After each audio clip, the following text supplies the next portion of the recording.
What's going on, guys? Today I'm doing a very fun, very budget deck profile in Phantasm Spirals. For the guys who don't know, the whole deck runs around summoning out the big Phantasm Spiral Dragon, who himself is just a rehashing of the card Spiral Serpent. They're the same level, he changed type and kind of different card attacks, but same attack, same defense, everything's the same, he even looks kind of the same. I think it's pretty cool. But yeah, the whole deck runs around summoning this guy out and using all normal monsters to beat your opponent into submission.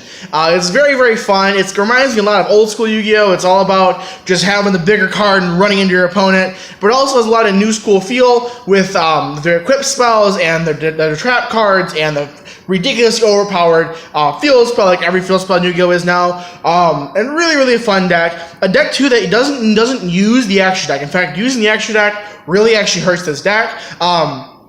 Not counting Raigeki and not counting the extra, this entire deck cost me under $20. Not counting those two cards, under $20 for the whole deck. Really, really fun deck. So as always, I will show you the main deck, I will show you a version of a side deck, which is always personal preference, and I will show you the extra deck that I am playing as of right now. So starting off in the main deck, I play triple of the big guy, triple Phantasm Spiral Dragon. I have tried him at 2, I have tried him at 3, I've tried him at 1, but 3 is the best. I think 3 is definitely the best because you want to use him, you want to abuse him, you want to summon him as much as possible, and run into your opponent with it. You could always side him out if you find he's clogging your hand. I would rather have the 3 and not need it than need it and not have it. I think very, very important card in the deck, you to summon him, and when you equip spells that you summon him from your hand, deck, or graveyard, and if you have him in hand, you're not really that worried about it, because there are ways to get around having him in hand and summon him out, so I think 3 of him is the best. Next up, I run triple Megalo Smasher X. He is a dinosaur type. I do run dinosaur range in this deck. I think dinosaurs are really powerful. He's a 2000 attack beater as a dinosaur, which is really, really good, level 4. He's water, so he has some energy there. But yeah, I run him because he's a big beat stick and he's a dinosaur. Same with Sabersaurus. I do run the dinosaur into because I do like having the ability to go into Lagia and going into Dolka when I need to. I don't ever really do that, but I like to have the options to do that, and I like to have the options of going to rank 4s. So yeah, I think these 6 other small guys. I do not run Rescue Rabbit. I find the problem I have is I end up having Rescue Rabbit and I have the field spell on hand, and it's like, what do you do? Do you make the rank 4 and not be able to use any of your traps, or do you just use a field spell and a normal monster? So what do you kind of do? So I find that you're having these 6 monsters, 3 dragon, the 3 Metal Smasher and the 3 Sabersaurus is the best combination for me. If you want to change it up, you want to run, the Beast Warrior range with Tinky, you can do that. If you would like, I like having the Dinosaur range, like me able to go into my Lagia and Dolka, like I said. Off to spells, I run triple Pacifist, the Phantasm Spiral City, or Phantasm City. So what this card does, if you don't know, it says this card's name is always treated as Yumi, which is really important. This says you cannot normal summon or special summon effect monsters the turn you activate either of these cards' effects, even if this card leaves the field. Once per turn, you can normal summon or special summon if you normal summon or special summon exactly 1 normal monster and no other cards. Add 1 Phantasm Spiral card from your deck to your hand. If your opponent activates a card or effect, except for the damage step, and you control no tokens, you can special summon 1 Phantasm Spiral token, Worm type, Water, level 8, 2000 attack, 2000 defense, which is crazy. That is absolutely insane. The fact that it's treated as Yumi is really important because all of the Phantasm Spiral traps activate in the hand if you give Yumi on the field, which is really cool. I also run triple terraforming because you want to see your field spell as much as possible. It's a crazy powerful field spell. You want to use it and you want to abuse it. So yeah, off to the equip spells. I run double Phantasm Spiral Grip. Grip says, equip only normal monster, it gains 500 attack.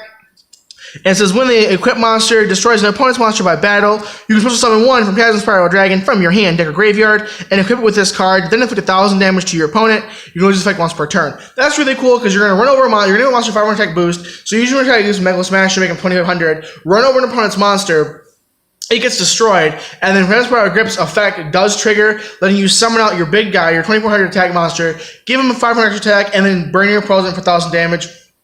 Which is really, really, really crazy powerful. But I think at 3 it clogs because you have to destroy your opponent's monster. But I think 2 is fine. Then I run 2 Phantasm Spiral Crash.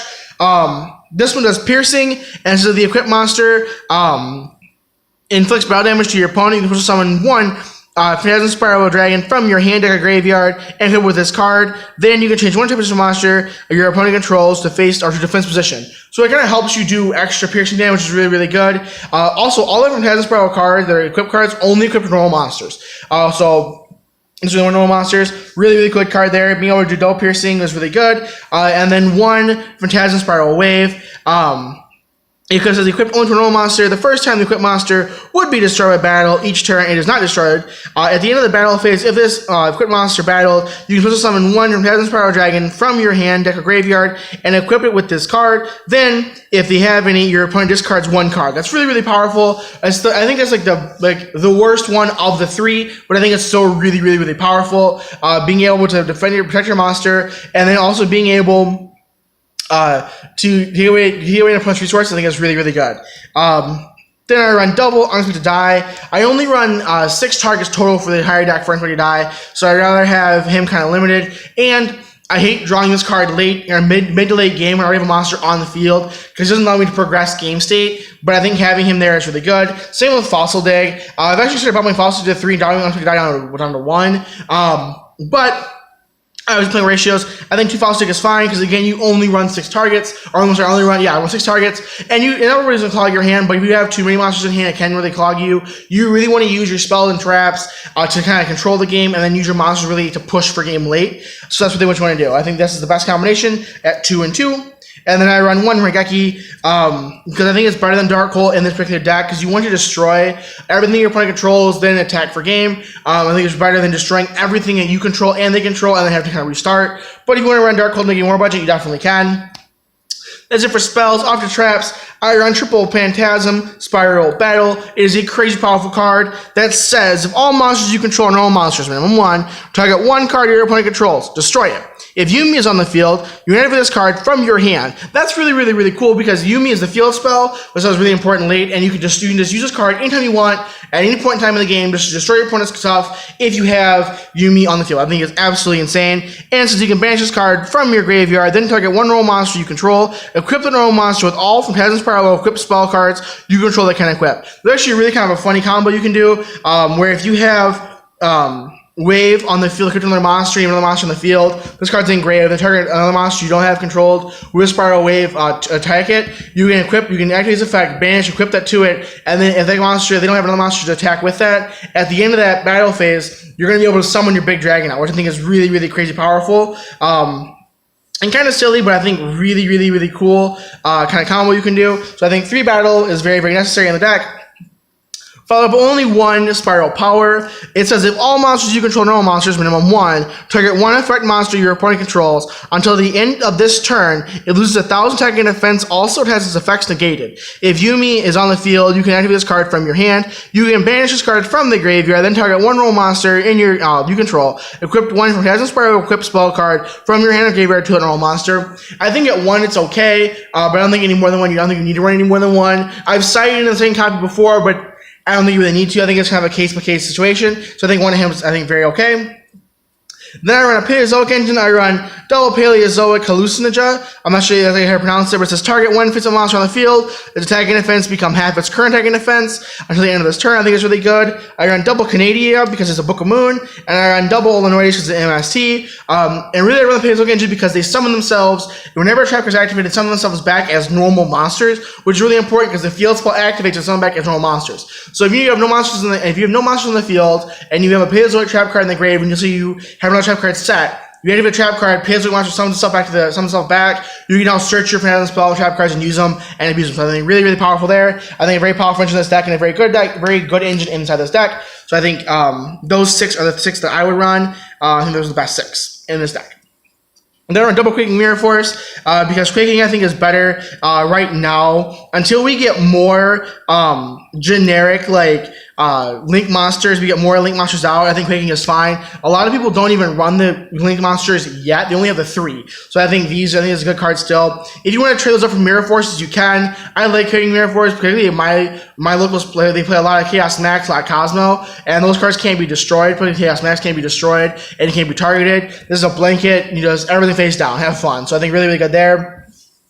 Wing Mirror Force. Then I run double Reckless Greed. It's a +1. You don't draw for 2 turns, but usually you're gonna be able to do with those 2 cards. You're either gonna get enough, have the field spell, you're gonna terraforming, or you're gonna equip spell card, and you're gonna go to party from there and kind of win the game that way. I think Reckless Greed is very good because it's a plus in this deck, which this deck really struggles with. And 1 Solar Morning to run off the main deck. Off to the side deck, obviously side deck is always personal preference. We're more anything you want on the side deck, but this is what I run. I run double Gamma Celestial Kaiju. He has some synergy with the deck, meaning he's a water and he's aqua, but really he's there to get on cards like Masterpiece, or Dryden, stuff that this deck would really struggle with.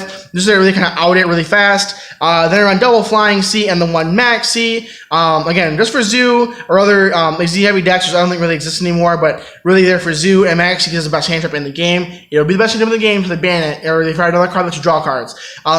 It's just a crazy powerful. I cited it because you Dracos are a really powerful deck and they're not supposed to summon a whole lot, so it can be a dead draw. So I think you need it, and I do side at the 1 Rescue Rabbit. I have sided him before and immediately regretted it because I opened up Field Spell and Rescue Rabbit, and I've heard of the problem before. It's an issue. But yeah, we're gonna run the 1 Rescue Rabbit. Off to spells, I run double My Body as a Shield because board wipes are incredibly popular in today's meta game, and I think having the ability to out a board wipe and protect yourself and protect your dragons is really, really important, or protect your power dragons is really important. Same with double Dark Hole.